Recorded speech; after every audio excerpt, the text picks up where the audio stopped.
Good evening and thank you for staying with us right here on Voice of the People 90.3 FM. This is the World News. My name is Esther Wachiku, but first off, let's look at the top stories. Relatives of wedding guests killed in Plateau kick as court grants suspects bail. Also, Amnesty International condemns jailing of 7 youth in Borno over end bad governance protest. Now, Anambra NYSC member recounts ordeal in the hands of Agune Chamber officials.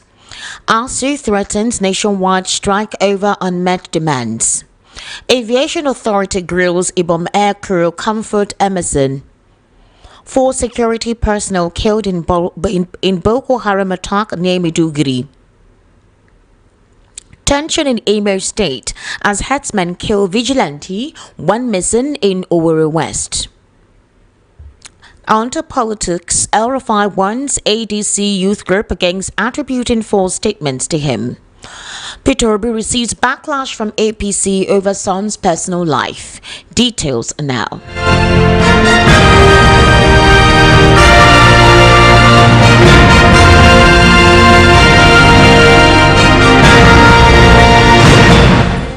Thank you for staying with us. Family members of 13 wedding guests were killed by mob in the Mangun district of Mangu local government area in Plateau State in June 12, 2025, while on their way to a marriage ceremony in Kwa Anpan local government area, have kicked against the decision of the State High Court to grant bail to 20 of the suspects arrested over the mob action. The suspects were granted bail on Wednesday, August 20, by Justice Nafisa Lawal Musa after hearing a motion from their defense counsel, Garba Paul. The suspects were arrested following an attack on a 38-seater bus that was conveying the victims from Kaduna State to a wedding ceremony, but met their untimely death when they missed their way and found themselves in the community which had been facing terrorist attacks. The local youth who mistook the travelers for bandits reportedly descended on the travelers, leading to the killing of the victims. Following the incident, 21 people were arrested, and in an earlier court appearance, 20 of the suspects were remanded at the Jos Correctional Center while the case was adjourned to August 20. However, relatives of the victims have expressed concerns over the decision of a court to grant bail to the suspected killers of their relatives. A relative of one of the victims who spoke with correspondents shortly after the verdict said the decision of the court was worrisome and a veiled indication of foul play. Balami further expressed shock and concern over the judgment and questioned the commitment of the Plateau State government to getting justice for the victims and their families. Meanwhile, Amnesty International has condemned the conviction and sentencing of 7 youth in Borno State over their involvement in the #End Bad Governance protest, describing the trial as a sham based on bogus charges. In a statement posted on its X handle today, the human rights body said the youth were handed varying punishments by a court in Maiduguri, ranging from community service and caning for minors for 5 years imprisonment for adults. Those convicted were identified as Muhammad Ali, Mohammed Gajimi, aged 17, Mohammed Mustafa, also known as Gudusu, aged 14, Mohammed Mustafa, also known as Abbas, aged 15, Mohammed Kiari, Mohammed Bukar, and Ibrahim Mohammed. Now, according to Amnesty, the Borno State government accused them of forming a WhatsApp group called Zanga Zanga to allegedly take up arms against the government. Amnesty dismissed the allegation as beyond bizarre and a blatant attempt to silence dissent. These youths have done absolutely nothing wrong. It beggars belief that they are behind bars for daring to peacefully express dissent over widespread hunger and corruption in Nigeria. Amnesty International urged the relevant authorities to quash the convictions and immediately release all 7, while calling for respect for citizens' rights to freedom of expression and assembly. Now, a National Youth Service Corps member, Jennifer Eloho, has recounted her harrowing encounter with suspected members of the Anambra State Vigilante Group who broke into her residence, assaulted her, and forcefully took her and her colleagues away. Eloho, who narrated an ordeal in an interview with the media personality Aproko King, shared on Wednesday, disclosing the incident occurred on July 13 on around 5 p.m. at the lodge where she and other corps members were staying. According to her, she and her colleagues were indoors when they heard an aggressive knock on the door. However, let's take a quick listen to Aloho.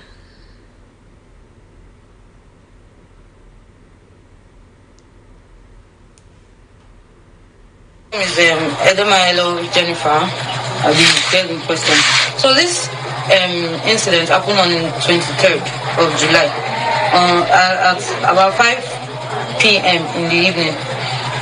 I myself and my co-coppers were just in our coppers lodge, charging our phones, minding our own business as youths that we are, as usual.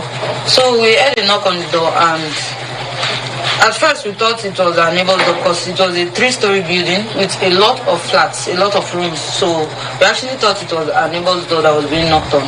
So we ignored the first time until we heard it again, but this time was way more aggressive, and it was like the person on the other end was angry about being ignored. So I decided, okay, let me go and check if it's our door that is being knocked or who is at the other end. Even before I got to the door was kicked in. If I had even made a step further, the door would have hit me in, and only God knows what. So on the other end of the door, I saw a masked man with a gun. I don't know what type of gun. And he wasn't wearing any form of uniform, whether military or just plain uniform. He wasn't wearing no form of identification. At first I was afraid that it was an armed robber, until I heard him say, all of you outside. That was when I summoned a little courage and was like, outside as how? All of us here are coppers. All of us in this room, this particular room you kicked in, all of us here are coppers. It was the event of this argument. My colleagues came out and was like, what's going on? And then I told them that he's asking us to come outside for reasons he didn't explain. He didn't even introduce himself or tell us where he's coming from. So my colleague was like, all of us here are coppers. If you want to even say our ID card, he went inside, got his ID card, and even told the others to bring out their ID card and everything for identification, just to clear ourselves. But they ignored, even forced themselves inside our room, packed our laptops, our phones, and everything. They became very, very aggressive.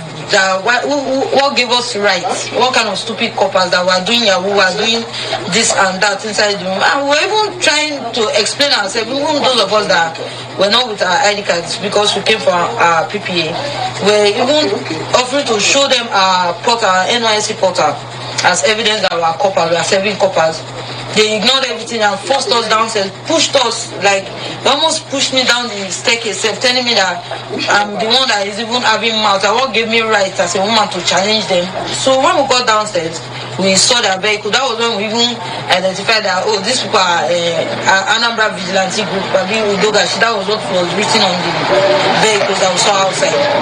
So when even if you want to force us, even if you want to go with you, we should at least call somebody, either our LGI or we should call our proprietor, so that they will know that we're going somewhere with people, because you didn't introduce yourself, we don't even know you. We don't know where you are taking us, so we can't just follow you like that. That was when they started beating me. That what gave me the right, what gave me the mouth to confront them, to tell. They even went ahead to tell us that if we even call anybody or if we contact anybody, that they are going to smash our phones on the floor. They beat me, tore my clothes on my body.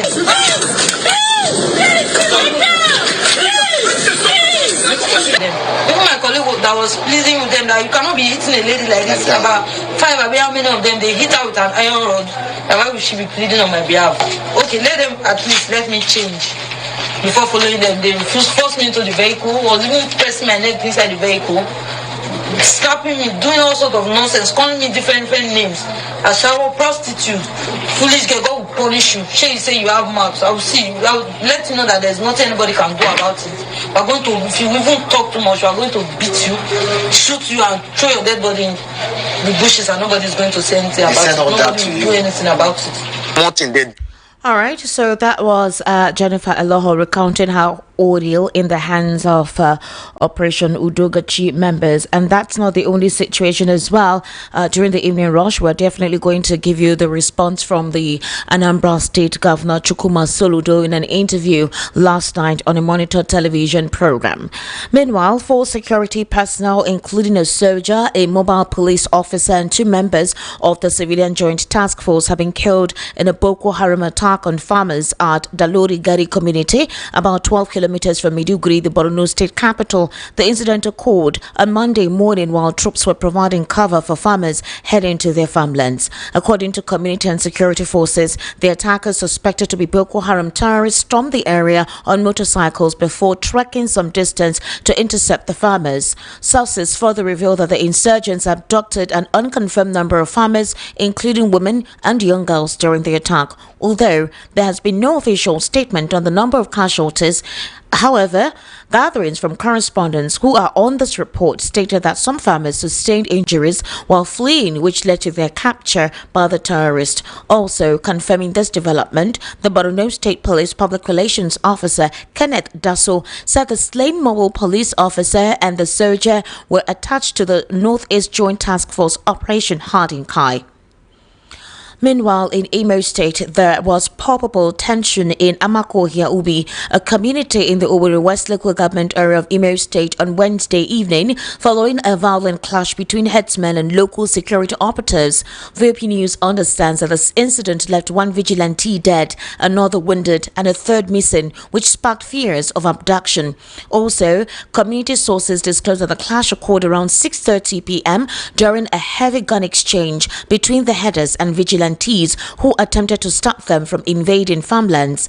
Also, they disclosed, however, and I quote, "It's always a routine of our vigilantes to guard our farms. That day, they encountered the Fulani headsmen approaching at exactly the community's college. They asked them to go back, but they refused, not knowing they were fully armed. They opened fire on our men and killed Ojola and wounded another person." The source added that efforts were ongoing to trace a missing vigilante. All through yesterday night, they had been combing the bushes with hope to find him, but all to no avail, end quote.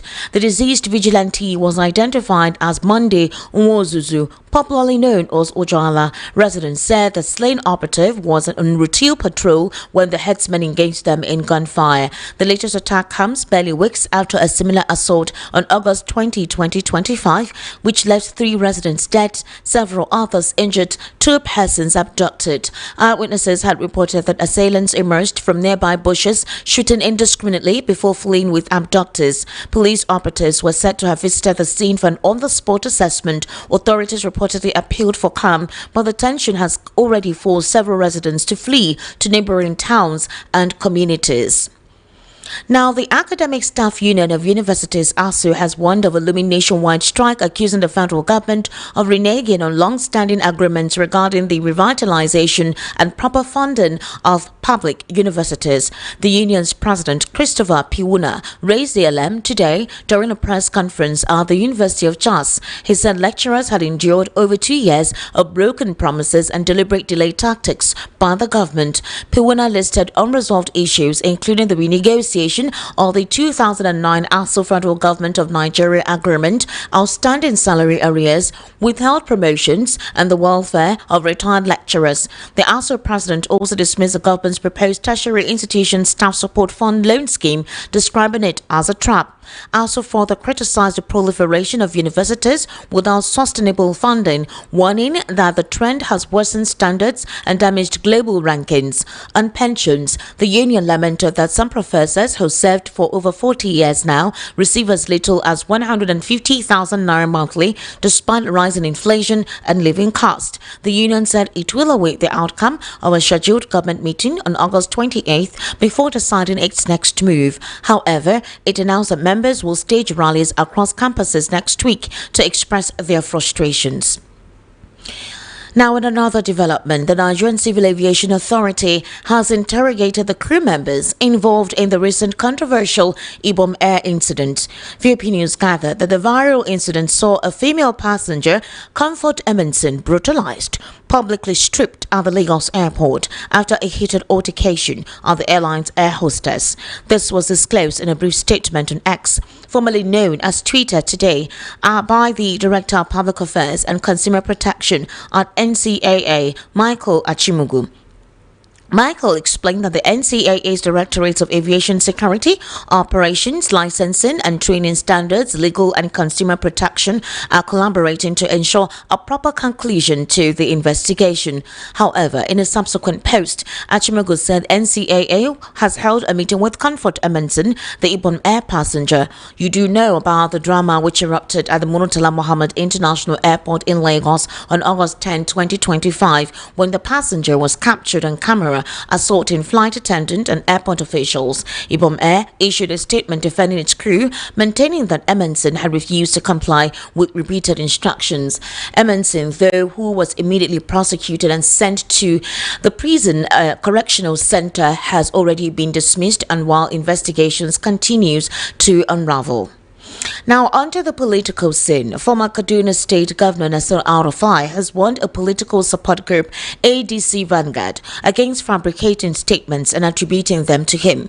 In a post on his official X handle today, El-Rufai said he would disown such remarks, stressing that while he has platforms to air his views, he never made the comments being circulated.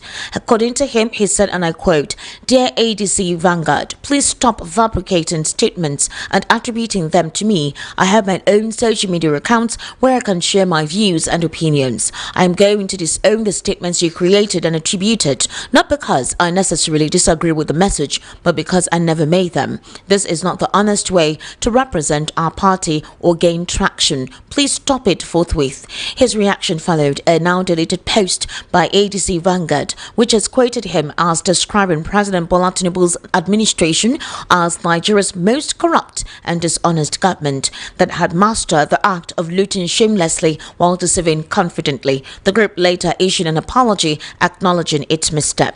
The group added that it would, going forward, rely only on verified and authentic sources in its communications while appreciating El-Rufai for pointing out the issue clearly and respectively.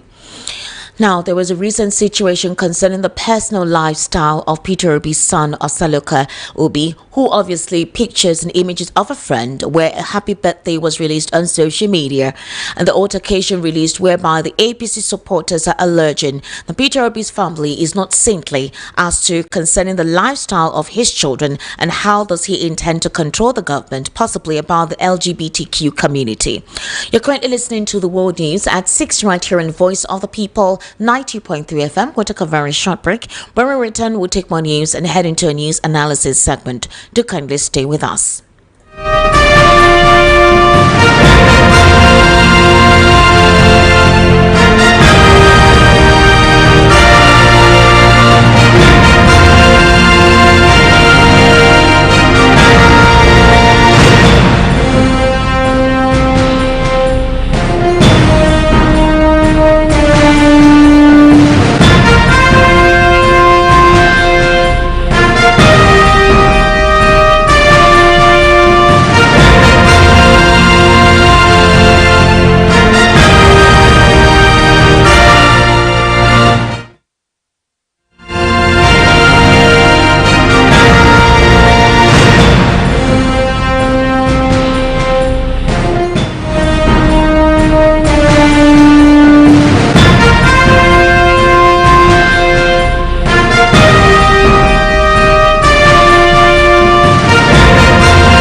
for staying with us. This is still the World News right here in Voice of the People 90.3 FM. Nigeria's foreign exchange reserves have climbed to $41 billion as of August 19, 2025. This is the highest level in 44 months, according to figures published by the Central Bank of Nigeria. The current level is the strongest since December 3, 2021, marking a sharp rebound after months of depletion and volatility driven by external debt repayments. The latest increase highlights improved foreign exchange inflows and strengthens the CBN's capacity to stabilize the naira, manage liquidity, and defend against speculative pressure. The build-up has been particularly strong in August, with reserves adding to $1.46 billion month to date, rising from $39.54 billion on August 1 to $41 billion on August 19. This represents a 3.69% growth in less than 3 weeks, averaging about $81 billion per day. Reserves crossed a $40 billion threshold in August 7, advanced to $40.5 billion by August 12, and reached a $41 billion milestone just a week later. Despite the surge, year-to-date performance shows only modest gains. Nigeria's reserves stood at $40.88 billion at the end of December 2024, meaning the current level reflects an increase of about $124 million or 0.30% since the beginning of the year. The bulk of the growth has come in the past 5 weeks, following a relatively subdued first half of 2025, when reserves fluctuated between $37 billion and $39 billion. Reserves had dipped to as low as $37.28 billion in early July before the sharp turnaround that has since added more than $3 billion, equivalent to an 8% rise within a month. Now, I'm trying to contact my analyst to give us more insights into some of the conversations, or rather news stories, that we've run out on the World News at 6. I'm going to start off with the very obvious, which obviously has been the trend for the past couple of days: the personal lifestyle of a political candidate who was actually a member or is a member of the Labour Party and the presidential candidate during the 2023 presidential elections. Mr. Elvis Elimehele, I sincerely do apologize. Thank you for picking up the call. Mr. Elvis, in the very recent development ongoing across social media platforms, there have been criticisms by the supporters of the All Progressives Congress and supporters of the president concerning the lifestyle of Peterobi's son. There was a particular picture that was uploaded on social media which showed Peterobi's son and another male dressed as a female, and obviously there were, curry sweet words.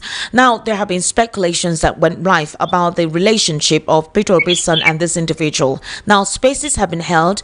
Talks have gone on across social media handles concerning the morality in terms of lifestyle of Peterobi's family. Now, you do recall that the same stain is on the president's family as well, concerning the lifestyle of his children. And they are depicting that if his son has such a lifestyle, how does he intend to be moral as a presidential candidate? Peterobi has said in his own path that the life of his children or the life of his wife, they're free to do what they want to do. He doesn't interfere in their life, but it doesn't limit him or destabilize him from wanting to be a member of be part of a country that needs to regenerate itself and move forward. What do you have to say about this? Is that a categorization to determine his personality or his propensity to be a good leader? It doesn't determine it, Esther. I think Nigerians are just looking for where to pick Peterobi at all costs.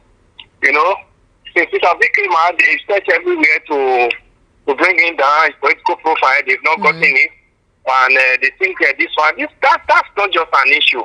Okay. We saw this pastor, this Fountain of Life pastor that died last year. So yeah, we saw him. He was I forgot his name now.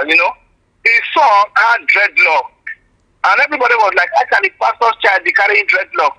And Nigerians, we are very good at foreclosing to people's affairs. And that's the biggest story that says in Nigeria. Everybody wants to know what happened in your bedroom and all that.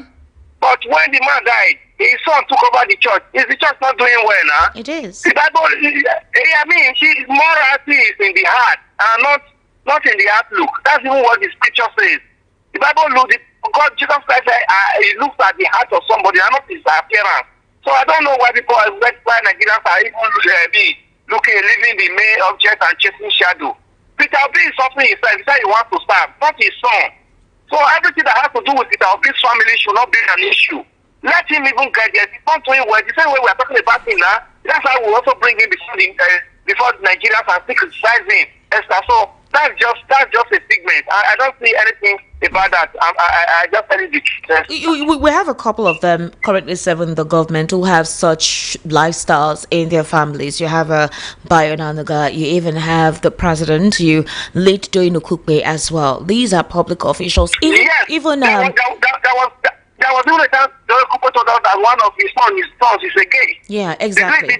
Was it removed from service? It's just the lifestyle, the boy. And that does not have anything to do. Even the current governor of Anambra State's son as well is kind of, So again, they're putting it in such a context that he cannot control his family, he cannot control the political party that, he was with in 2023, and how does he intend to be in charge of a complex nation like Nigeria, like Nigeria, forgetting the fact that such an attribute is also in the family of the president. So again, talking about capacity, responsibility, morality, is there any of these politicians that has a perfect life? And does it mean that because their lives are not so perfect, so they should be blacklisted from aspiring to become a leader in this nation? There's something like that in the Constitution. The Constitution only look at the person that is coming to the office as citizen and how suitable he is, not his family background. So every other thing that if he's constitutionally qualified, other things are immaterial. What we are looking at is that is coming in. Does he have that moral standing? Peterobi has it. So, and we have not even seen Peterobi's children in any social media like that, maybe misbehaving. So it's still also very clear that if he gets into power, we will not see Peterobi's children flying Nigeria presidential jet to a party. We will not tolerate that, like we are saying now.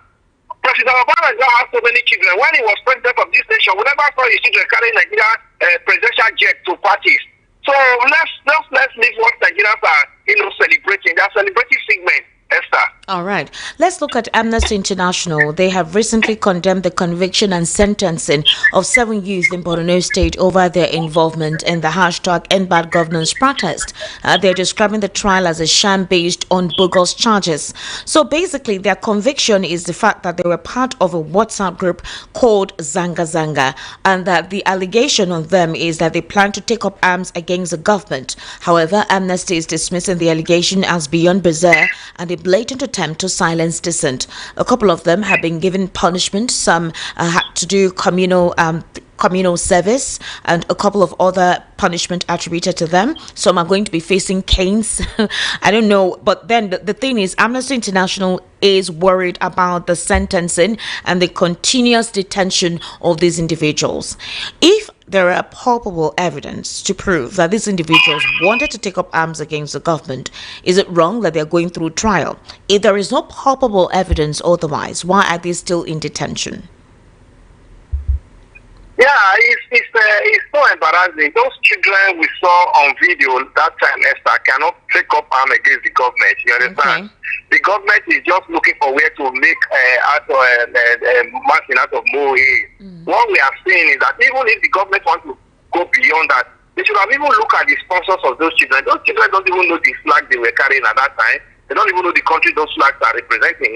People made it and gave it to them to be on the street and all that. So the people who are even sponsoring them are the persons the government should have even look for and prosecute those children. At the end of the day, you also discover that most of the people that are also sponsoring these children to do all this are those from even the various camps, political camps.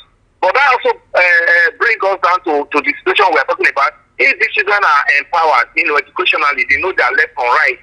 They will have also know what is good to be done against the state and against themselves. Unfortunately, the same politicians who have, mortgaged their lives to this extent are the ones now that threw them into the hands of the government now, to face all these trials and all this incarceration.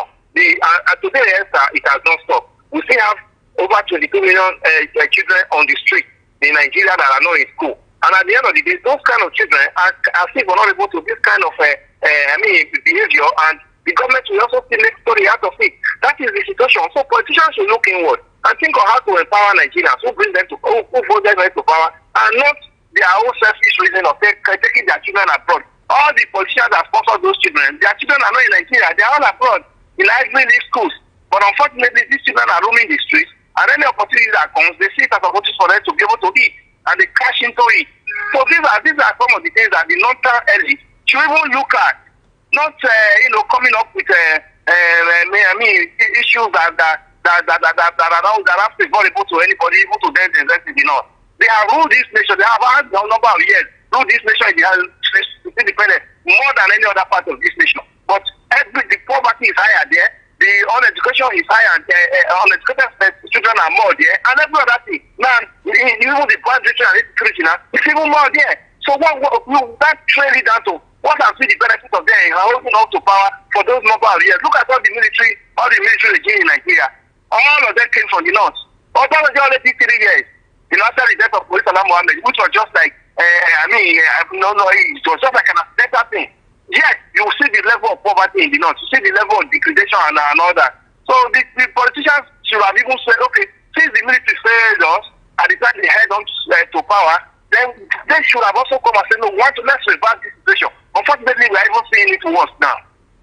All right, Mr. Elvis, 4 security personnel were killed by Boko Haram members. There was an attack by Boko Haram members near Maiduguri, and one of them who were killed includes a soldier, a mobile police officer, and 2 members of the Civilian Joint Task Force. They were killed in a Boko Haram attack on farmers at Daluri Gari community, about 12 kilometers from Maiduguri, the Borno state capital. And the incident actually occurred on Monday morning while troops were providing cover for farmers heading to their farmlands. That's not the only state also that we heard of such an attack. Fulani terrorists, based on a report from Imo State, there is palpable tension in Amakohia Ubi, a community in Owerri West local government area, where just yesterday evening there was a violent clash between herdsmen and local security operatives. So, based on the insecurity ongoing in several communities, specifically in the southeast, they decided to incorporate the assistance of local vigilantes. So, while they actually accosted these herdsmen who were entering a farm, asked them, "What are you doing here?"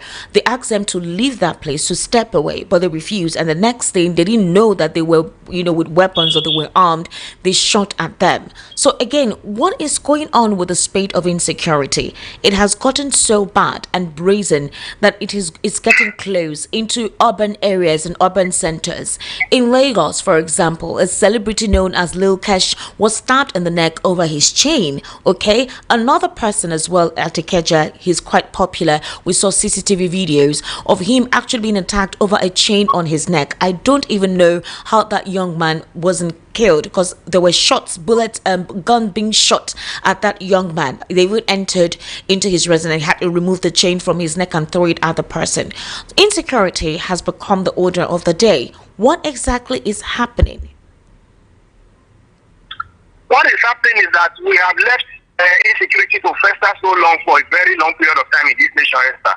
We are celebrating the arrest of the Ansaru leaders in Nigeria. We see the NSA, the press briefing and all that, press conferences, celebrating the arrest of those two guys. But that's not just enough, Esther. These ones that we are mentioning now, even though those guys are incarcerated now, we are still seeing all this pocket of insecurity. Look, the one that just happened in Katsina State 2 days ago. That's one that so far that almost about 50 persons have died in that.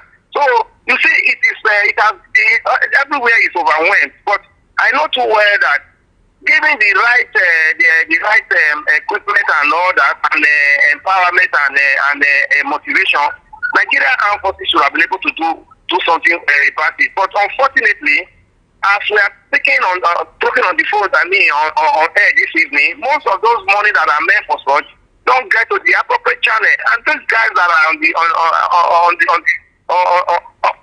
creek and the various forests fighting this insurgency are not getting the desired result, because most of what is even voted for them doesn't get to them. So we need to remind Nigeria government that this military men need to be taken adequate care of, so that this insecurity can be abated. The killing is becoming very high, and You know, this was even one of the mantras that APC came for when they were coming in 2015, that they were coming to end the insurgents. But unfortunately, since they came in, we have even seen it worse. So we are still going to be, talking to the service chiefs and the national security advisor that even as we are celebrating the arrest of those Ansaru guys, that there is still more to be done. And now that the president is everywhere in the world, he should also begin to talk of having collaboration with some other countries to give us more arms to fight this insecurity. We need more arms, and we need those sophisticated arms, because these guys are well equipped. This Boko Haram and all of that, they are well equipped.